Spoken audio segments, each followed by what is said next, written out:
Hello friends, नमस्कार। स्वागत है मेरे चैनल इन्वेस्टमेंट योगी पर। फ्रेंड्स, अगर आप चैनल पर नए हैं तो इस चैनल को सब्सक्राइब करिए, बेल आइकन दबाइए और उसके बाद नोटिफिकेशन में ऑल का बटन जरूर दबाइए ताकि आपको मेरे नए नए वीडियोस के नोटिफिकेशन हमेशा मिलते रहें। तो आइए इस वीडियो को शुरू करते हैं। तो फ्रेंड्स, आईपीओ मार्केट में यहाँ पर प्राइमरी मार्केट में एक नई कंपनी ने दस्तक दी है और उस कंपनी का नाम है अवांस होल्डिंग लिमिटेड। इस कंपनी के आईपीओ पर कंप्लीट डिटेल एनालिसिस करेंगे, इसके बिजनेस मॉडल पर, इसके फाइनेंशियल्स पर, और ये जानने की कोशिश करेंगे कि इस कंपनी के आईपीओ में क्या हमें अप्लाई करना चाहिए या इसको अवॉइड करना चाहिए। फ्रेंड्स, अगर आप चैनल पर नए हैं तो काइंडली इस चैनल को सब्सक्राइब करना ना भूलिए। चलिए इस वीडियो को शुरू करते हैं। फ्रेंड्स, अवांस होल्डिंग लिमिटेड, इस कंपनी की स्थापना हुई थी साल 2009 में। तभी से ये कंपनी अपना बिजनेस कर रही है। बिजनेस मॉडल की बात करें तो NBFC services, global institutional and trading in equity, commodities and foreign exchange. तो दो बिजनेस है इनका, एनबीएफसी है और ये एक ब्रोकर है। तो ब्रोकर्स जैसे आपके ज़रोदा है, शेयर खान्स हैं, तो ये सारे ब्रोकर्स हैं। उसी तरह से एक एनबीएफसी का भी काम ये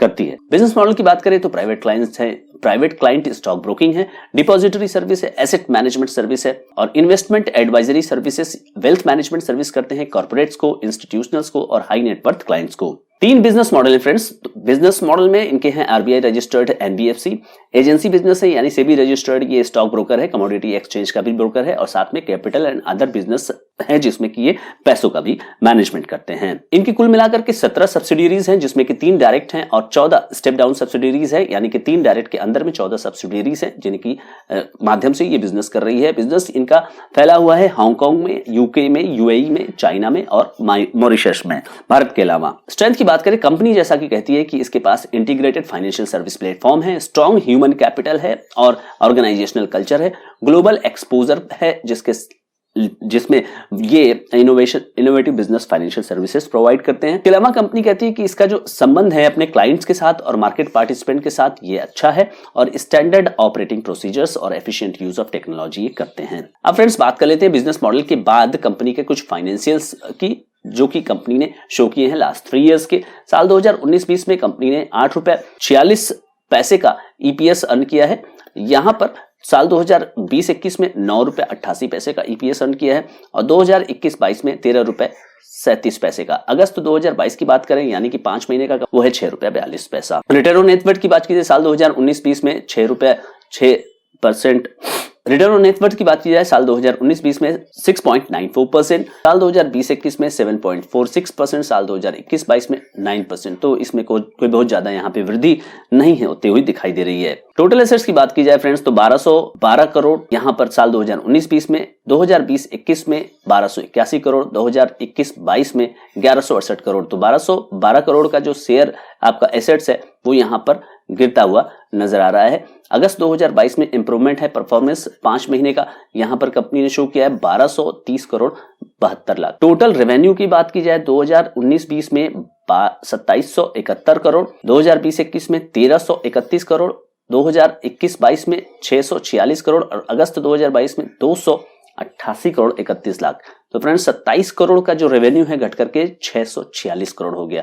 तो कंपनी का जो बिजनेस है वो ही आपको यहाँ पे अंडर प्रेशर दिखाई दे रहा है। कोई भी आईपीओ एनालिसिस की जाती है और कंपनी कोई भी आईपीओ देती है तो उसमें वो 3 साल का डेटा देती है, उस आधार पे उस आईपीओ को हम या कोई भी उसे एनालिसिस करते हैं। तो यहाँ पे कंपनी का जो बिजनेस है वही अंडर प्रेशर है, आपको दिख रहा है। फ्रेंड्स, अगर प्रॉफिट आफ्टर टैक्स की बात करें तो प्रॉफिट आफ्टर टैक्स तो साल 2019-20 में 39 करोड़ 22 लाख, साल 2020-21 में 45 करोड़ 80 लाख, साल 2021-22 में 61 करोड़ 97 लाख। तो ये तो आपको कंपनी ने बढ़ा करके दिखा दिया। एक तरफ तो जो सेल्स है वो कहाँ 2700 करोड़ रुपए से 646 करोड़ रुपए आ गया 3 सालों में, लेकिन आप ये देख रहे हैं कि पैट जो है बढ़ रहा है। पता नहीं ये कंपनी ने किस तरह से ये मैजिक किया है, ये देखने वाली बात होगी। अगस्त 2022 में 29 करोड़ 74 लाख रुपए कंपनी का ये 5 महीने का पैट है। फ्रेंड्स, प्राइस टू अर्निंग की बात की जाए साल 2021-22 में ₹20.20, यानी कि वैल्यूएशन की कंपनी जिस वैल्यूएशन पर शेयर लेके आ रही है। फ्रेश इशू 102 करोड़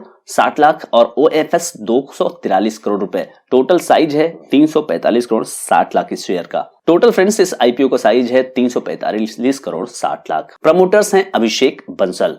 पैसे का इस्तेमाल जो है एनबीएफसी सब्सिडियरी में जाने वाला है, जो कि अवांस फाइनेंस प्राइवेट लिमिटेड जो इनकी है। 80% पैसा यहाँ पे जो फ्रेश इश्यू वाला है वो जाएगा और 20% पैसा यहाँ पर जनरल कॉर्पोरेट पर्पस के अंदर जाने वाला है। एडवांस होल्डिंग का ये आईपीओ 12 दिसंबर को खुल रहा है और बंद होगा 15 दिसंबर को। एडवांस होल्डिंग के आईपीओ का जो फेस वैल्यू है वो 2 रुपए है और आईपीओ प्राइस बैंड है 256 से 270 रुपए। एप्लीकेशन की मिनिमम साइज है एक लॉट के लिए 55 शेयर के लिए आपको लगाना होगा 14,850 और एप्लीकेशन की मैक्सिमम साइज है 13 लॉट के लिए 715 शेयरों के लिए 1,93,050 रुपए। अगर आपको शेयर नहीं मिलता है तो 21 दिसंबर 2022 को ये रिफंड हो जाएगा और अगर आपको ये शेयर मिल जाता है तो 22 दिसंबर 2022 को ये आपके डीमैट अकाउंट में क्रेडिट हो जाएगा।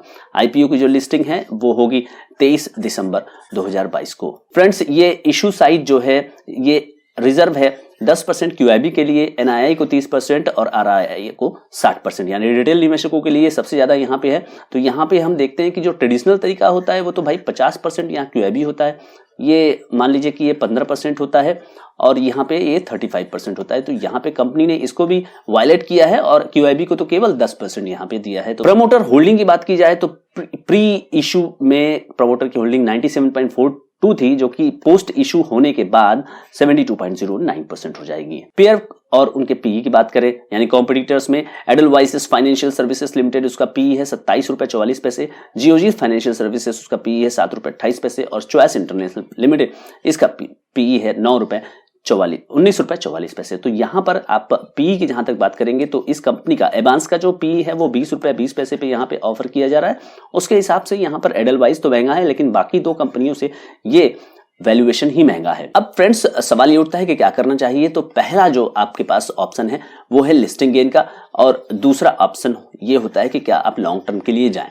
तो आपको इस स्टॉक से रिलेटेड कुछ चीजें समझ लेनी चाहिए। पहली चीज तो फ्रेंड्स है जो कि सबसे ज्यादा परेशान करने वाली है वो है कंपनी का रेवेन्यू, जो कि 2700 करोड़ रुपए से 3 साल में घट करके 646 करोड़ रुपए पर आ गया। और दूसरी चीज है कि रेवेन्यू तो घट रहा है, लेकिन आप प्रॉफिट आफ्टर टैक्स यानी नेट प्रॉफिट को देखेंगे कि कंपनी वहां पे 39 करोड़ रुपए से उसको बढ़ा करके 60 करोड़ प्लस दिखा देती है। तो घटते हुए रेवेन्यू और बढ़ते हुए प्रॉफिट का ये माजरा कुछ समझ में नहीं आया। अगली चीज जो है फ्रेंड्स वो है वैल्यूएशन। वैल्यूएशन जो है आपको यहां पर महंगा नजर आ रहा है, मुझे यहां पे ये महंगा नजर आ रहा है। क्यों? क्योंकि यहां पर कंपनी का जो रेवेन्यू है वो काफी घटता हुआ नजर आ रहा है। 2700 करोड़ रुपए से कंपनी यहां पे गिर रही है। प्रॉफिट जिस लेवल पर है उस हिसाब से कंपनी का जो ये 20 रुपीज का जो पी है वो महंगा है। क्योंकि अगर आप देखिए दो कॉम्पिटिटर्स हैं, एक कॉम्पिटिटर्स तो वहां पे ऐसा है जिसकी कि आपको पी यहां पे केवल मात्र 8 रुपए नजर आ रही है। तो वैल्यूएशन सस्ते नहीं है। कुल मिला के फ्रेंड्स क्या करना चाहिए, तो सबसे जो आपकी निगाह होती है लिस्टिंग गेन। क्या लिस्टिंग गेन आएगा? तो मुझे नहीं लगता है कि इस तरह के फाइनेंशियल्स के साथ जिसमें घटता हुआ सेल्स हो और बढ़ता हुआ प्रॉफिट हो, पता नहीं क्यों है ऐसा। तो इस तरह से लिस्टिंग गेन कंपनी को का यहां पर होगा, इसमें डाइजी है, यानी कि यहां पर लिस्टिंग गेन काफी रिस्की मैटर है। आजकल ये आईपीओ साइज काफी छोटा है, तो हो सकता है कि कुछ आपको यहां पे मिल जाए, लेकिन ये आईपीओ लिस्टिंग गेन के लिए भी रिस्की नजर आता है। दूसरी चीज है friends long term. Long term निवेश के लिए भी ये स्टॉक काफी रिस्की है, क्योंकि यहां पे फाइनेंशियल्स में काफी ज्यादा समस्या नजर में आ रही है। कंपनी का जो बिजनेस है उसमें ही अगर प्रॉब्लम है, फिलहाल के दिनों में अगर उसमें प्रॉब्लम है, तो ये प्रॉब्लम अगर कंटिन्यू करती है तो आप लॉन्ग टर्म के लिए भी इस स्टॉक में विचार न करें तो ही ज्यादा उचित है। फ्रेंड्स, ये मेरी पर्सनल ओपिनियन है। बाकी आप अपने फाइनेंशियल एडवाइजर से जरूर कांटेक्ट करें, उनसे जो भी आपको राय मिलती है उसी पर ही एक्शन करें। तो फ्रेंड्स, चाहे लिस्टिंग गेन हो चाहे लॉन्ग टर्म हो, इस स्टॉक में, इस आईपीओ में, एडवांस होल्डिंग्स लिमिटेड के आईपीओ में मेरी राय है कंप्लीटली अवॉइड करने की। Thank you so much friends. I hope ये वीडियो आपको अच्छा लगा होगा। अगर ये वीडियो आपको अच्छा लगा तो इसको लाइक करिए, कमेंट करिए और इस वीडियो को ज्यादा से ज्यादा लोगों तक शेयर करना ना भूलिए। Thank you so much friends.